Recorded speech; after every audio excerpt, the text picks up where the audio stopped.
দল থেকে কংগ্রেস দল থেকে ছেড়ে টিএমসিতে যোগ করেছিলেন, আবার 7 বছর পর এই দলে যে এলেন, এই না কোনো বক্তব্য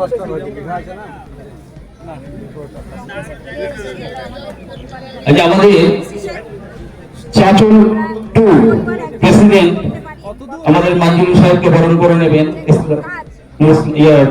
কুনাল চৌধুরী।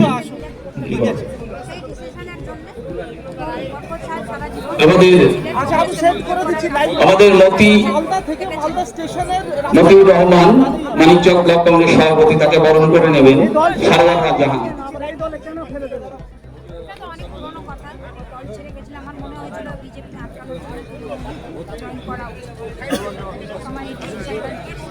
আমাদের শাহিন চৌধুরী মালদা জেলা পরিষদের সদস্য, তাকে শাহিন চৌধুরীকে বরণ করে নিচ্ছেন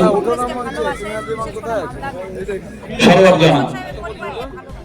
আমাদের জেলা পরিষদের সদস্য মহিলা কংগ্রেসের নেত্রী আমাদের মামনি মন্ডলকে বরণ করে নেবেন জাভেদ।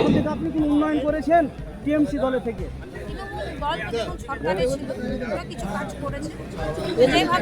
আমাদের বামনগোলা ব্লক কংগ্রেস সভাপতি নারী টুডু, তাকে বরণ করে নেবেন আমাদের অনুষ্ঠান। মালদা জেলা কংগ্রেস আমাকে ওয়েলকাম জানানোর জন্য অনুষ্ঠান আয়োজন করেছে। আমাদের সঙ্গে আমাদের সম্মানীয় ডিস্ট্রিক্ট প্রেসিডেন্ট আমার প্রিয় দাদা ঈশা খান চৌধুরী এখানে উপস্থিত আছেন। আমাদের এআইসিসি পিসিসি থেকে আমাদের কিছু গেস্ট এখানে এসছেন, রণজিৎ ভাই আছেন এখানে, আমাদের আশফাক সাহেব এসছেন, আমাদের কংগ্রেসের লিডারশিপ দীর্ঘদিনের বিধায়ক মুস্তাক আলম সাহেব এখানে আছেন, আমাদের এক্স বিধায়ক এবং এক্স বিধায়ক অর্জুন দা, আলম দা, ভাই আলবারুনি, আসিফ দা এখানে সবাই উপস্থিত হয়েছেন।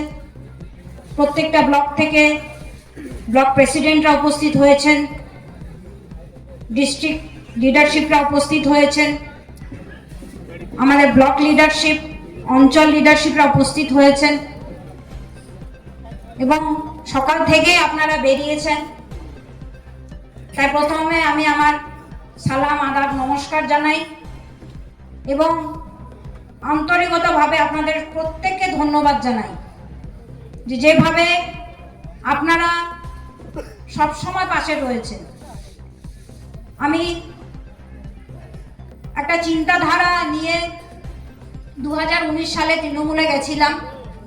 আমার মনে হয়েছিল কি বিজেপিকে আটকানোর জন্যে সেটাই সঠিক সিদ্ধান্ত এবং আমার সঙ্গে যারা এই ধারণাকে বিশ্বাস করেছিলেন তারা গেছিলেন।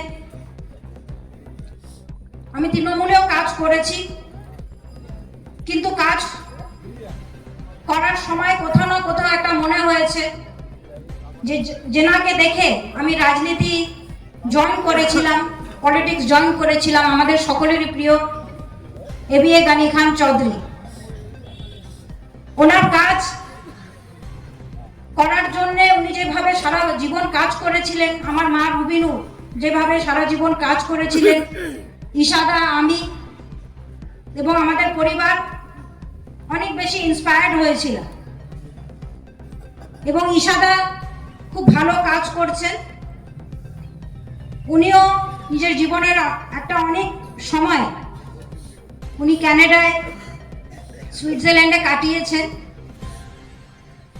হয়তো উনি ওখানেই থাকতেন, কিন্তু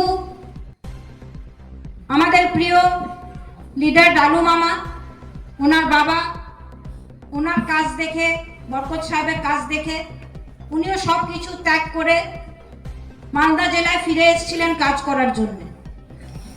আমারও মা বলেছিলেন যে বাইরে গিয়ে কিছুদিন পড়াশোনা করো, এলএলএম করার কথা ছিল, কিন্তু হঠাৎ করে মা মারা যান।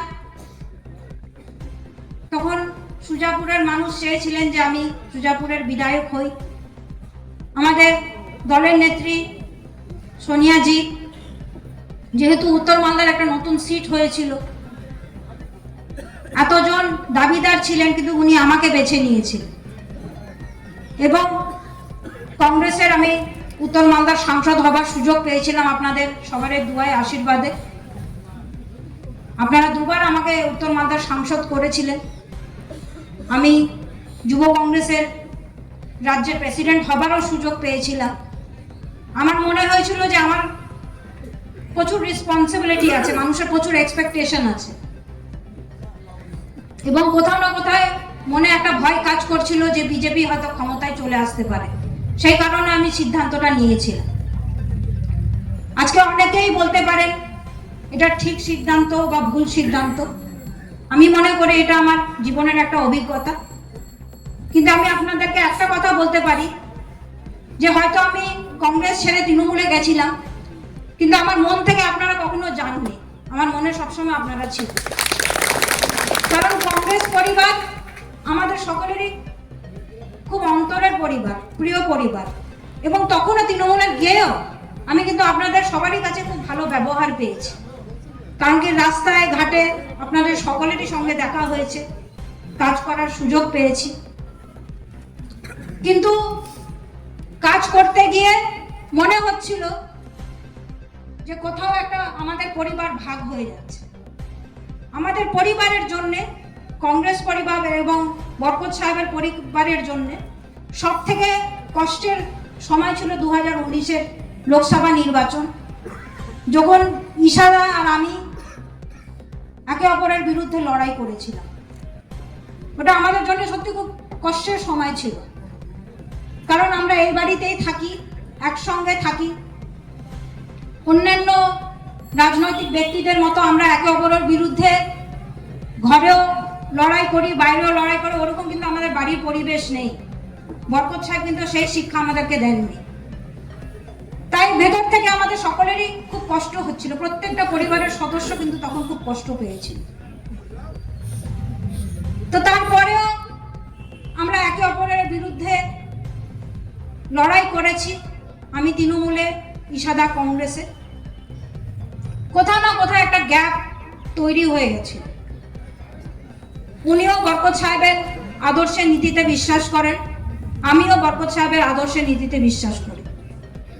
তাই মনে হয়েছিল যে একটা গ্যাপ হয়েছে। এবং আমার মেজদি ইশাদাও অনেকবার আমাকে বলেছেন, মালদার মানুষও আমাকে অনেকবার বলেছেন যে আমাদের পরিবার মিলে যাওয়া উচিত, আবার আমরা যা এক জায়গায় যাতে থাকতে পারি, একসঙ্গে যাতে কাজ করতে পারি। সেই কারণে ইশাদা আর আমি সিদ্ধান্ত নিয়েছিলাম যে আমরা আবার এক জায়গায় কাজ করব। আমি জানি আমার যাওয়াতে আপনাদের অনেকেই দুঃখ